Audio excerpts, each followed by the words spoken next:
Okay, the recording has started, and this is the June 22nd, 2020 Crossplane Community Meeting. So the first section here is on our releases and our milestones. So we did a 0.12 release earlier this morning that Dan ran and got out for us.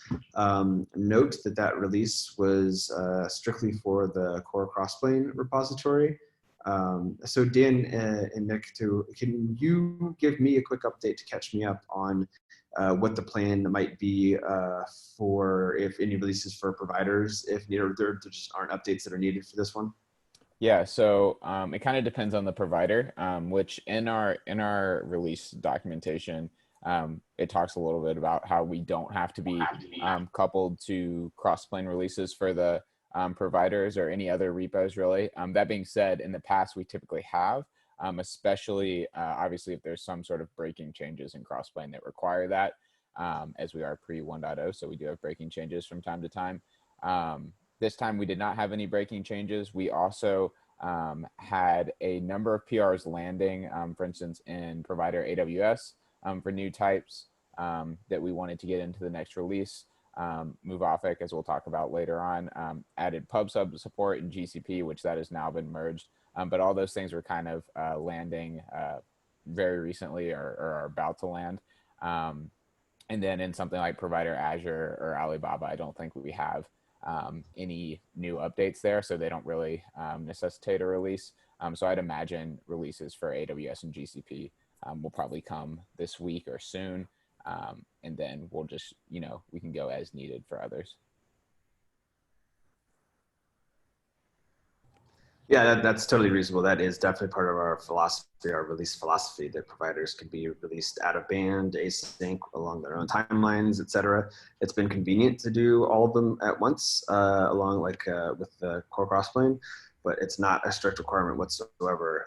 So yeah, we can run those when appropriate, when things settle down or when the critical mass of features has landed for those. So yeah, we can follow up on that then. Do we want to put down a targeted release like for the end of the week, maybe, to do a release for GCP and AWS? That would be fine with me. AWS, we have a couple of things in flight. I think the big thing that needs to land is the node groups PR for EKS, and the other ones could kind of flow in whenever. I'd be fine with end of the week releases or just sometime this week releases for either one of those. But if anyone has dissenting opinions to that, I'd be open to later or earlier if needed. What's is the advantage of declaring that we'll release at the end of the week and doing it then just to make it predictable for folks? Yeah, just to, it's not a strictly necessary thing whatsoever, but with all the folks on the call here and people that, may have outstanding PRs, to kind of get some expectation for when we want to land those and have some, the churn minimized and quality shored up. Yeah, the AWS PRs that are outstanding, I'm guessing won't all be wrapped up by the end of the week regardless. So I'd be happy to aim for the end of the week, but I don't think we need to be very strict about it. For instance, if the hub sub stuff isn't done or whatever, then it's an artificial deadline. Yeah, totally. That makes total sense, Nick. Do we already have a project board for 0.13, or are we imagining like rolling this as a rolling sort of board where this turns into 0.13, or these tickets go to a new board for 0.13, or? Yeah, I mean, we have some additional items that we're tackling.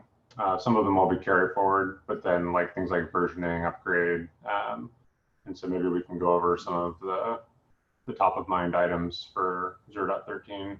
Let's just on the whether we're creating a new board or not. I'd prefer to create a new board because it will clear out the done and give us a chance to reset the board if necessary. I mean, the only reason we haven't is because V0.12 was released before I woke up this morning, so I haven't had a chance yet.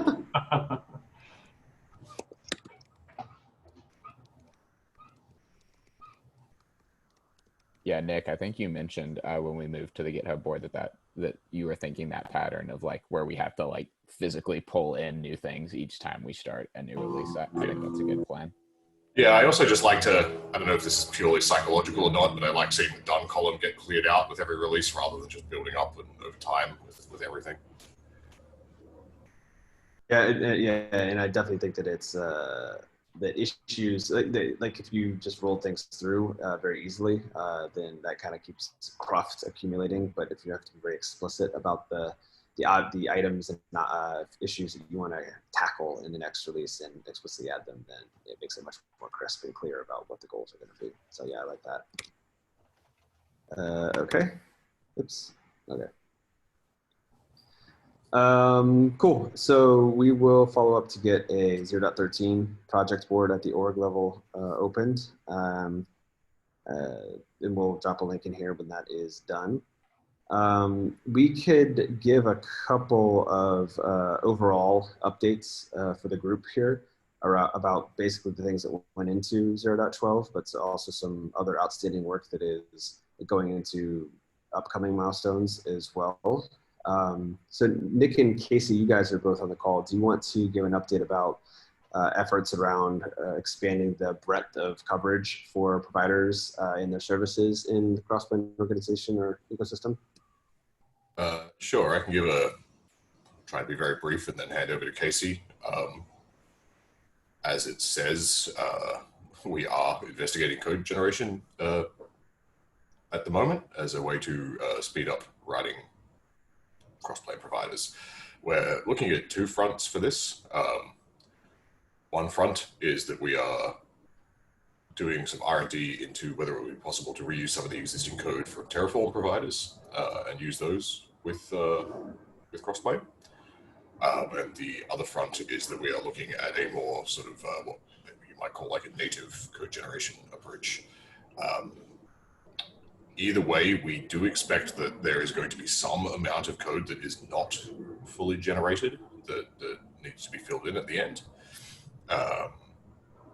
So we're going to look at whether we end up doing both Terraform and hand generation or one or the other, depending on which seems the most promising and meets our needs. There's no documents or anything like that out there that I'm aware of that are tracking this effort at the moment. It's still very early R&D. From my end, I have been looking at compiling in Terraform code to a Crossplane provider, which is not recommended by the Terraform maintainers, so it's probably not the direction we'll actually go, but we're just looking at it for experimentation purposes. And I have an AWS IAM role that can read and read and observe IAM roles using Terraform provider code. That's about as far as I've got so far. I don't know if Casey, do you have anything that you'd like to add to that?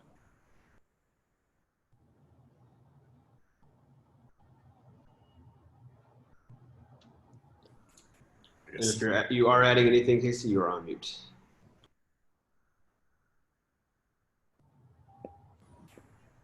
It's a ghost. All right, we can proceed then.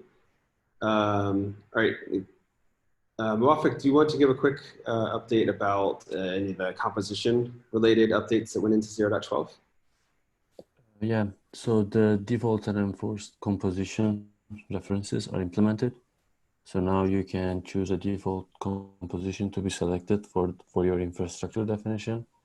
And also you can enforce a composition for your type so that no one can override it. And they won't need to, provide any composition selector or anything. And the third update the third PR was that in composition, when you have, leaves of resources, they all got, a suffix of 6 characters, dash and 5 random characters. And this could get, like really long. And once you get like a tall tree, a PR that addressed that made it like, we only have 2 suffixes in total, like 12 characters added to the actual name of the requirement. And that's pretty much it. Like it doesn't suffix continuously at each level. It just has at most 2 different suffix to make sure it's unique. Vivek, did you get a chance to update the docs with the details about the default and enforced compositions before the release? Yeah, I updated the doc and we got it merged. Sweet, thank you. And also about the composition, so there's an issue that Jan opened, and also Hassan added some comments around like referencing specific fields or strings from one of the members of composition to the other. So I think that is also something, you know, to consider going forward. Yep, that's a good point, Muafik. All right, Phil is adding a note here about the package manager support for not just installing, you know, CRDs and controllers to manage them or template-based stacks, but also being able to install infrastructure definitions and infrastructure you know, publishing resources as well. Does anybody want to add a little bit more color on that one? Yeah, so Dan, if you maybe want to just share briefly kind of like your initial foray into this. Yep. So it's kind of fluctuated over the last few weeks, but the basic idea is that we will likely be moving to just a single package representation that installs things at the cluster scope. And then basically right now, the package CRD or instance of a CRD gets created whenever you are whenever you're installing something with CRDs with it, and those get added as object references on the package to those CRDs that get created.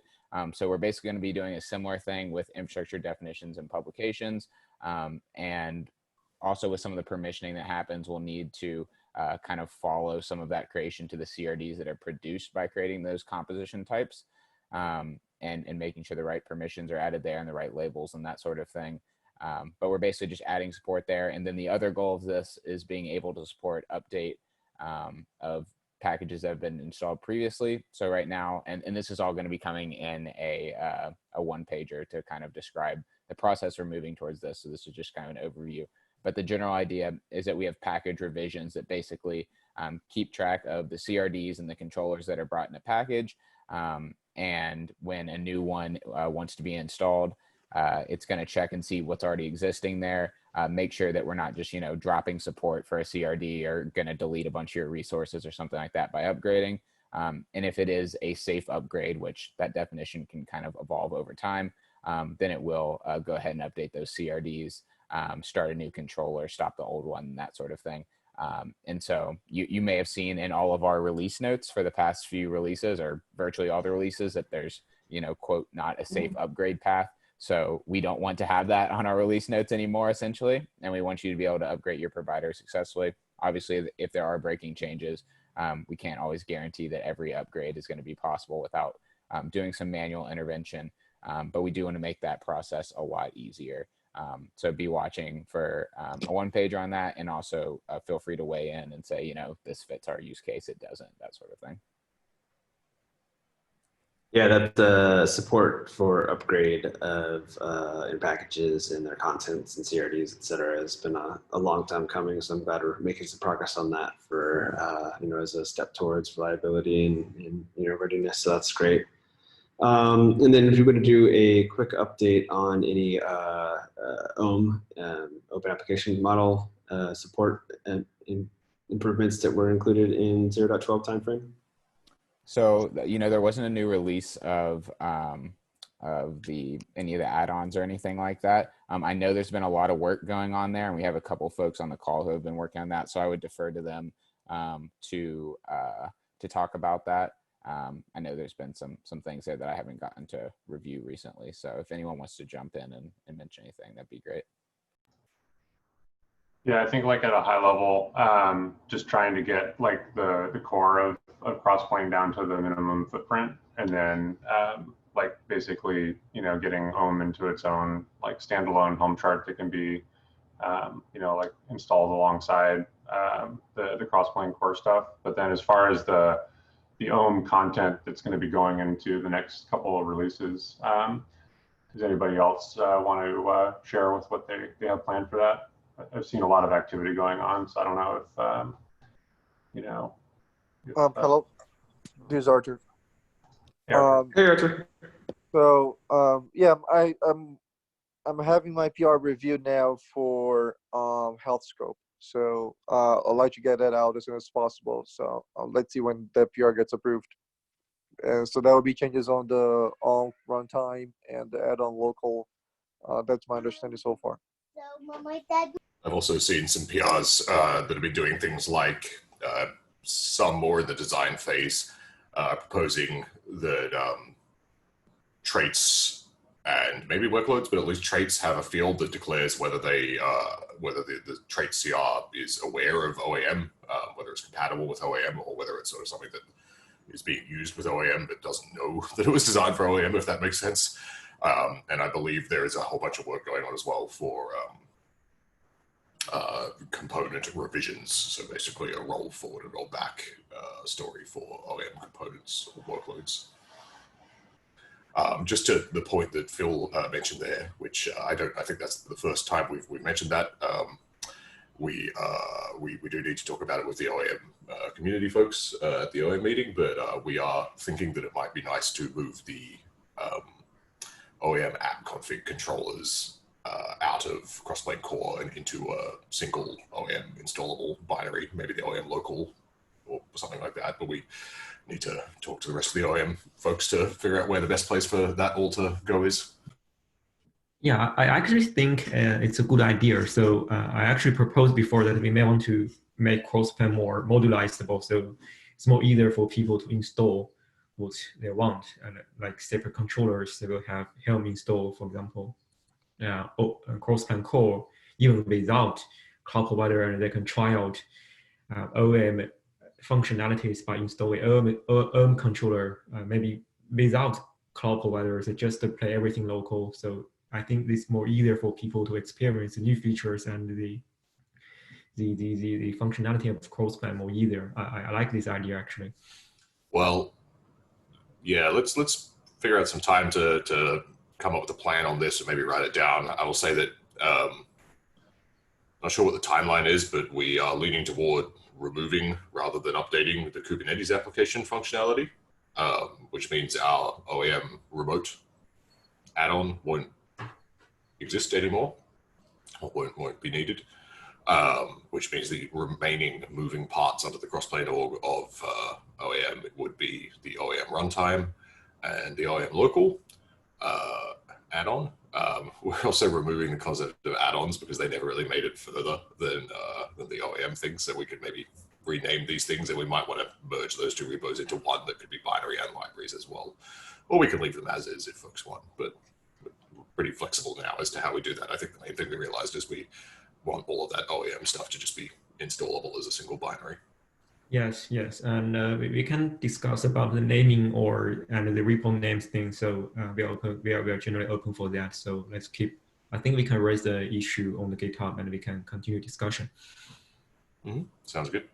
Yeah, I also post a few links that we are recently working on. So the first one is the, as you mentioned, the revision of the components in OAM, and it's generally ready for review. So if someone can take a look at it on that PR, it will be very appreciated. A second one is another idea that we are recently tackling on. It's about something like decomposition. So it's more like the reverse process of the existing composition, which also have similar purpose that we want to create higher level abstractions. So if anyone interested in this idea, we are very happy to talk about that, and maybe in the future we can have a similar functionality in the Crossplane core, which can not only provide you with a way to do composition, but also decomposition. So you can actually create smaller CRDs from given CRD. For example, today in Alibaba, we have Open Cruise, which is very huge CR, including everything inside one CRD. So we are thinking about maybe we can use the decomposition to split them into smaller pieces, including a simple workload and several route strategies based on that. So it's a very simple idea, but and very similar to composition, but we'd like to explore it. It's very useful for OOM to do higher level abstraction on top of Kubernetes. All right, I'll take a look at that. I see the Movavis already went through it. I'll look later.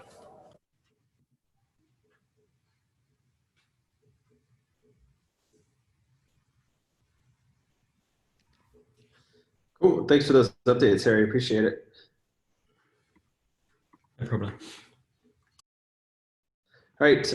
So yeah, we will then for 0.13, as we mentioned, we'll open up a project board to start tracking issues for the Crossplane ecosystem as a whole for 0.13 timeframe.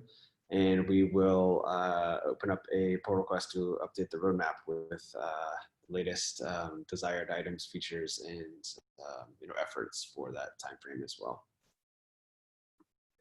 All right, so that's the milestone release sort of section of the meeting here. So we can proceed on to the community topics.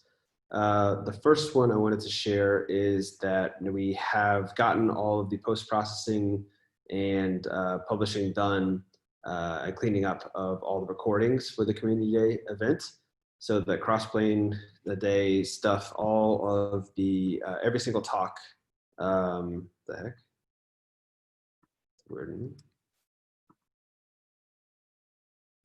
don't know how Google came up with that as the suggested name for that link. That is really weird.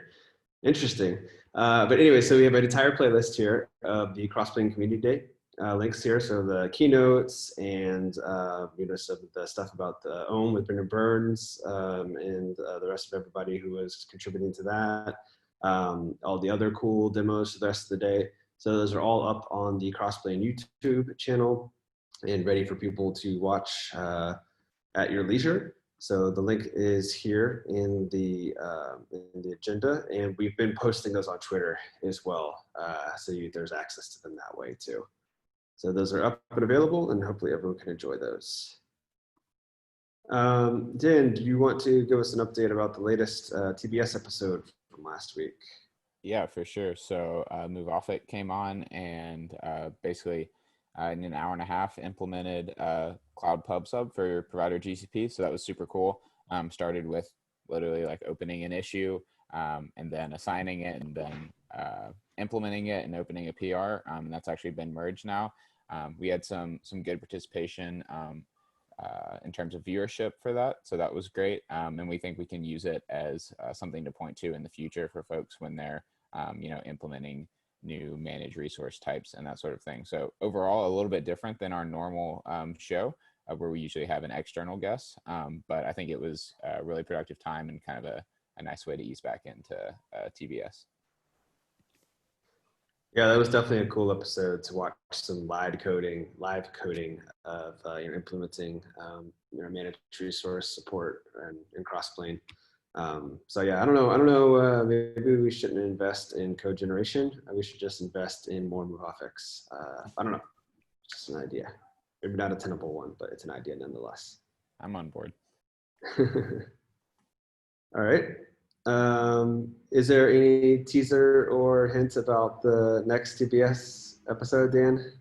Yeah, sure. I can go ahead and give it. I don't know all the details for it, but if y'all are familiar with Pop, who is the field CTO over at Sysdig, he's going to be joining me. He has his own podcast, so he's very familiar with live streams and that sort of thing.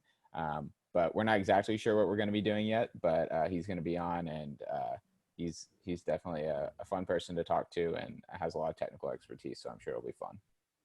Nice. Will it be, do you think it'll be much focus on like what Sysdig does as a whole, or it'll be more general than that?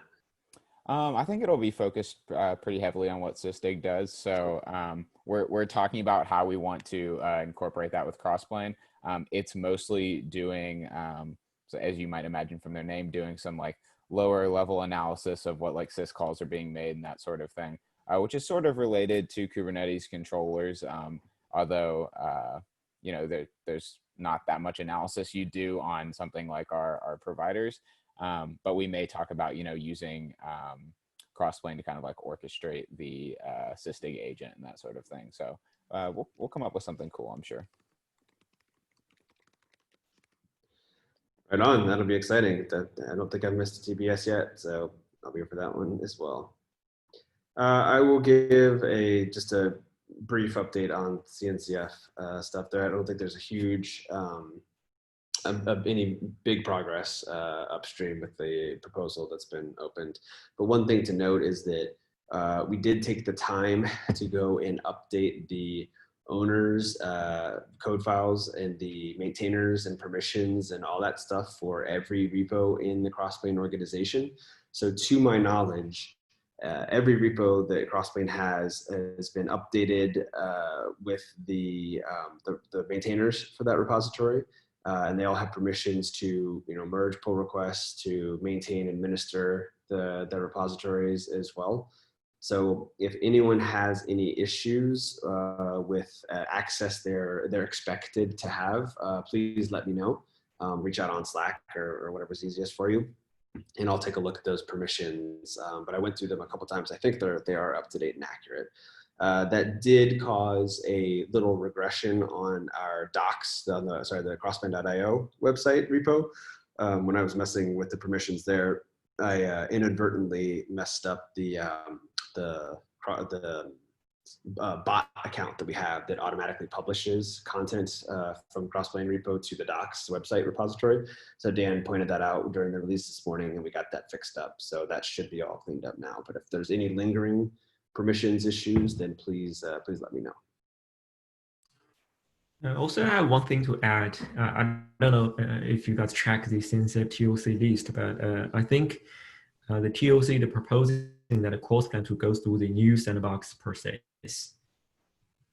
Did you get that? Did you see that? No, message? I didn't. I know that there's been a lot of talk about the process, and I've been keeping up with that. But I did not notice that the recommendation now is to start going through the different process. So, Terry, is that on the TOC list, mailing list? Yes, in TOC mailing list, and I am pretty sure that before I asked the TOC, they want to. They claim that the existing projects should go through the old process, but now I think some of them change idea. I think it's leads, because leads just that there are a bunch of projects which will go through the new process. I see that Crossplane is part of it, so maybe you can think of it.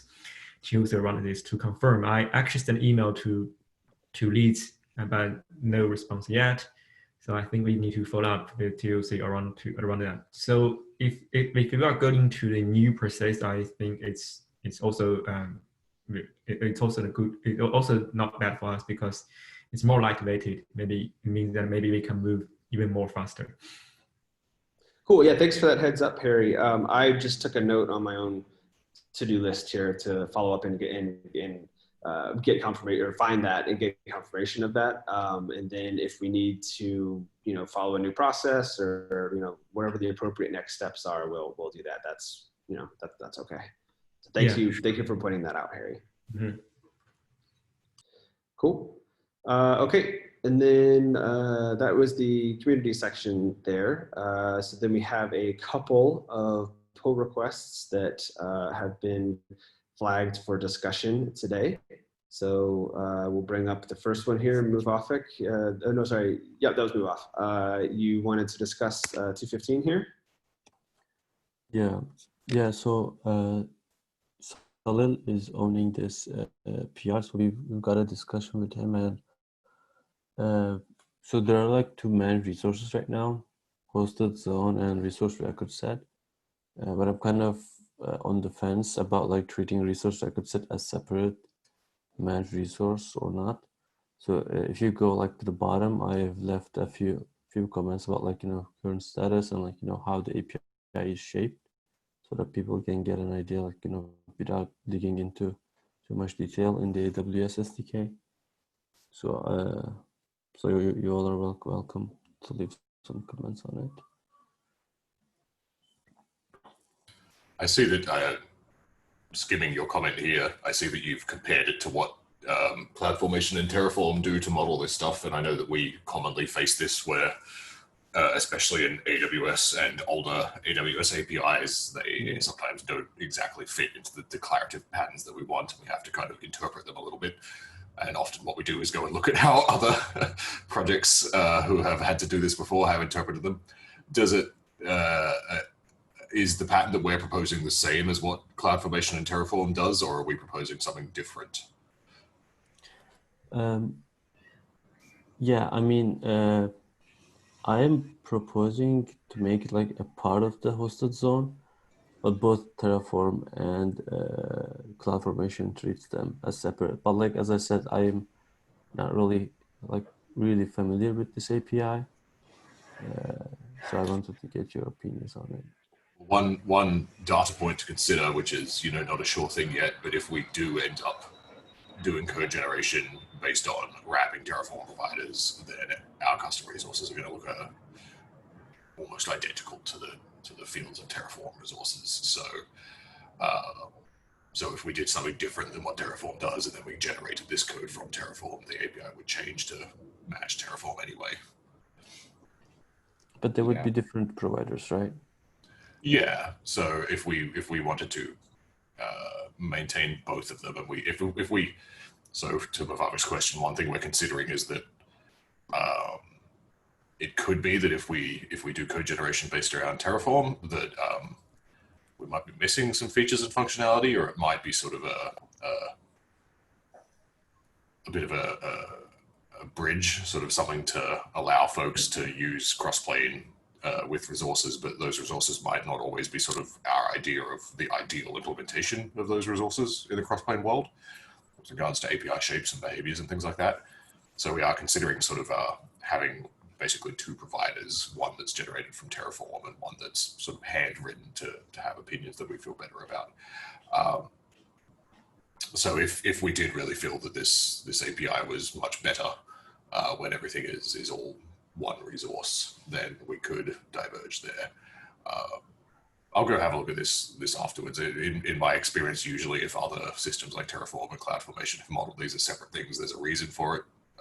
Usually it's something to do with you don't always want to create them all as one resource or not, but I haven't looked at this one, so I'm happy to have a look out a band. Yeah, I also linked underneath this PR on the agenda doc to route table, which we just merged a PR to fix an issue with the client library. But that also kind of brought up that it was kind of taking the place of multiple resource types, which are very closely associated with route table, but they do expose separate APIs. And you'll see a similar comment that Muvafiq has here to the other one.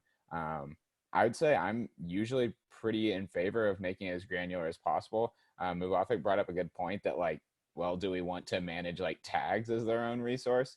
But that seems like a pretty I guess sort of obvious thing that we'd want to be included with it. But I mean, I guess you could argue that for any of the others as well. But generally, I actually think it's simpler to implement when we get more granular, even though it's more controllers. The life cycle of the things, basically what you're putting into the CRUD methods, is a lot more straightforward, in my opinion.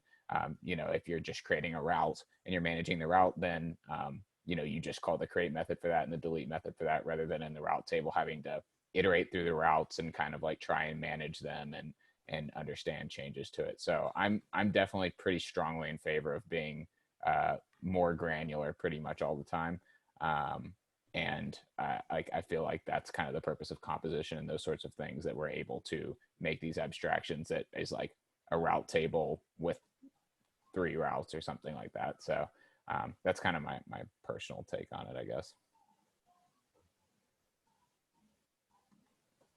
Yeah, I mean, as Nick pointed out, we usually face this problem with only AWS and mostly with their old APIs.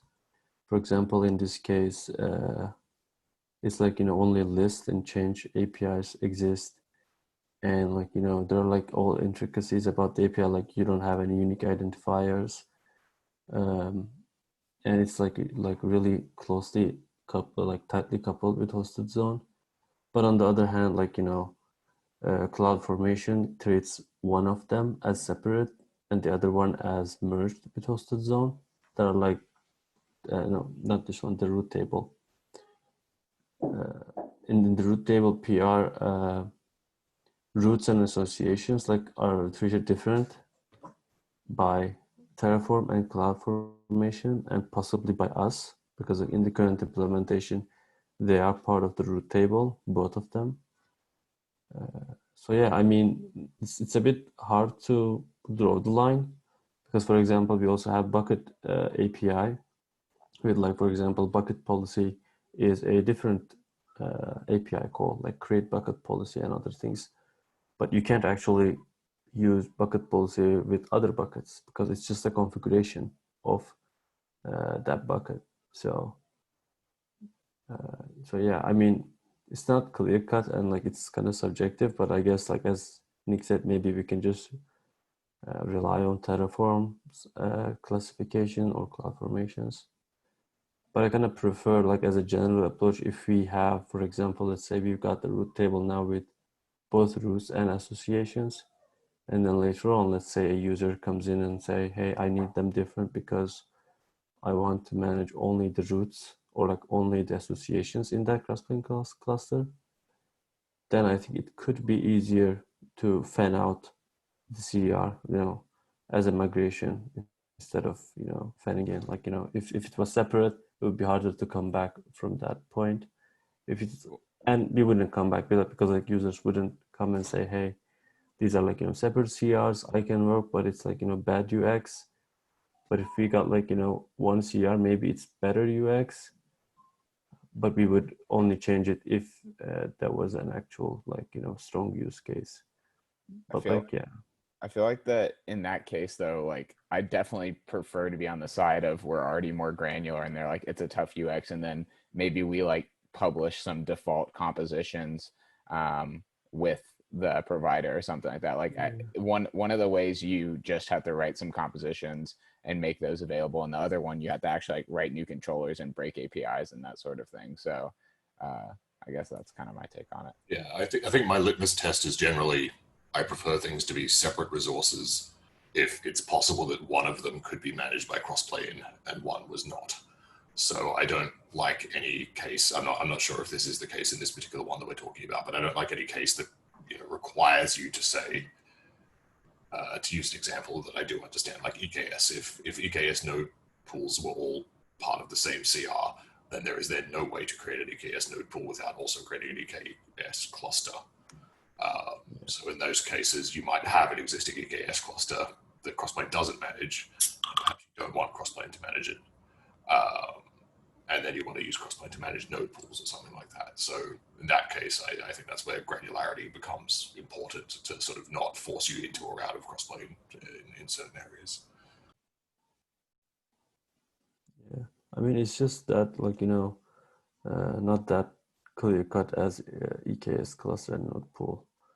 Like as I mentioned, for buckets, there are like, maybe 10 different structs, like different calls, but they're all actually under the same API in CloudFormation.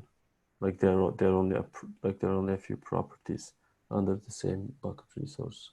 Yeah, I don't think I'm making the case, and I think that we mostly understand now that you can't just say, okay, this is one API object and it will always be its own CR. I definitely agree that there are cases where it makes sense to interpret a bunch of different API calls as one. So I do understand that we have to play this on a case-by-case basis. Usually, as I say, like if existing projects in our area have faced this decision and chosen to do one thing, I'd like to understand why we would do something differently in that case. And as I say, I need to go and read up on this specific resource and API to actually have an opinion about this one, but just as a general thought and direction. Yeah, I can see that point.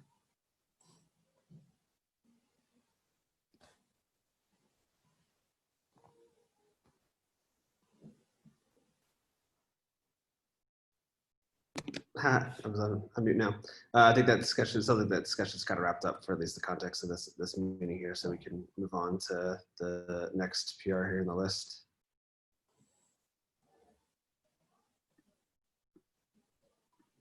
So Dan, you brought this one up. Yeah, so this is just an issue that's suggesting it, since it's not really a a PR operation to get this in, but a while back when I was doing some stuff to help some folks get onboarded into writing providers and that sort of thing, I made this provider template repo. A number of folks who have come to Slack and been pointed to it have said that it's been really helpful for them, but it's not super discoverable since it's in this random org that I just created for this one thing I did. And I asked if it would be helpful if it was part of the Crossplane org. And they said, yeah, I think that'd make it a lot easier to discover and that sort of thing. That being said, you know, the make file and that sort of thing is very minimal. It doesn't have the build submodule in there and that sort of thing. I do think that can be sort of nice for some folks because it's very easy to just read the make file and know what's happening and know kind of the exact build. And I think if it's in the Crossplane org, that we could probably be more diligent about keeping it up to date. That being said, it is another thing to maintain, which I'm always cognizant of. As a function right now, I'm pretty much maintaining it outside of the Crossplane org as people use it. So maybe it wouldn't be that much different, but I just thought I'd raise it since some folks requested that, you know, it might be helpful. Yeah, I think in general, Dan, you know, for me, it's a question of like the ongoing value of it, and if folks are using it, or you know, that's serving as a starting point for folks to write new providers, and that's helping flourish or support that part of the ecosystem, then that's definitely a positive. That's definitely a win to, you know, kind of reduce barriers or burdens for people to get into it and get started. So I think that's a positive thing. And if it's something that we either, I guess, indirectly in this case, have been taking the maintenance burden for, then that's less concern for me than, you know, taking on something from scratch that we hadn't been involved with already. Yeah, another option would be we've made that org for kind of like more experimental providers and that sort of thing, and it hasn't really been put to use. So you know, that could be also a place to house this if we didn't want it in the main Crossplane org. And I think like right now that wouldn't be super discoverable, but if we really start pushing folks to say like, oh yeah, like go over there and we'll actually create a repo for you if you want, and you can kind of just like have a little bit more freedom in that org to hack on stuff and try stuff out, then maybe that would be a good place for it. So either way, I think would be fine. Is that the Crossplane contrib organization you're talking about? That's right. Yeah, I don't know. I think I think that it's somewhat of a good match within the main Crossplane organization, because it's, you know, a sort of an educational record sort of how to, you know, best practices or, you know, structure or et cetera for how to build a provider, that it's not a bad home in the Crossplane organization.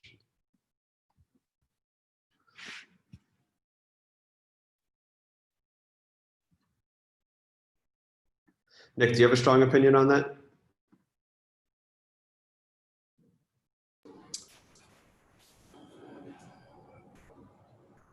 I feel like it could be a good idea. Yeah, I think that it's not something creating a new provider isn't something that we do super frequently, but when we do, having something like that to bootstrap it would probably expedite the process quite a lot. It would give us something else to maintain a little bit, but yeah, my inclination would be to just put it under the Crossplane org. I think in practice we're using it already, and yeah, not many people think about the Crossplane book org. It is something that the core Crossplane maintainers maintain, so it sort of real Crossplane seems better than Crossplane contrib. Although I could, you know, if you made the assumption that all new providers go in Crossplane contrib, then putting this template there could make sense as well. Long story short, bringing it closer to an official thing for the time being seems like a good idea. Other than that, I haven't really thought hard about where it would live exactly.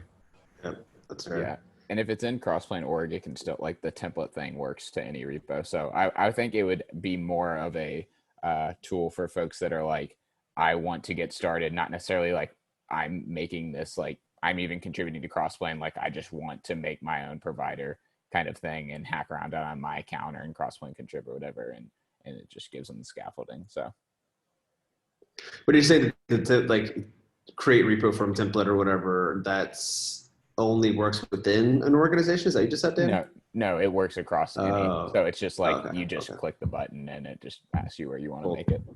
Cool.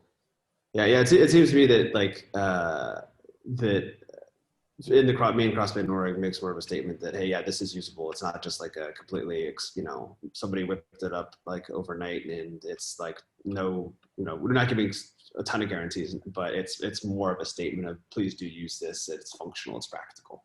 Mm-hmm.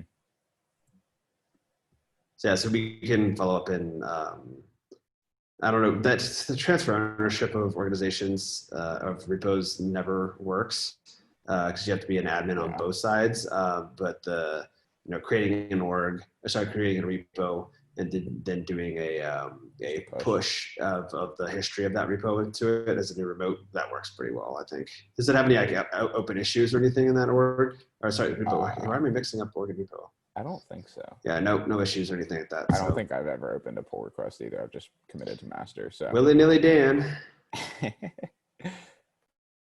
Cool. All right. Yeah, we can follow up on that then. All right. So that is the full agenda that we had written down here for today. Did anybody have any agenda items or things for discussion that were not in the agenda?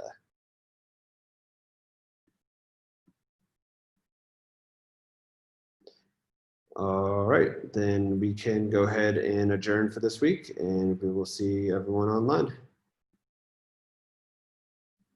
All right, see you folks. Take care. Well, thanks, Jared.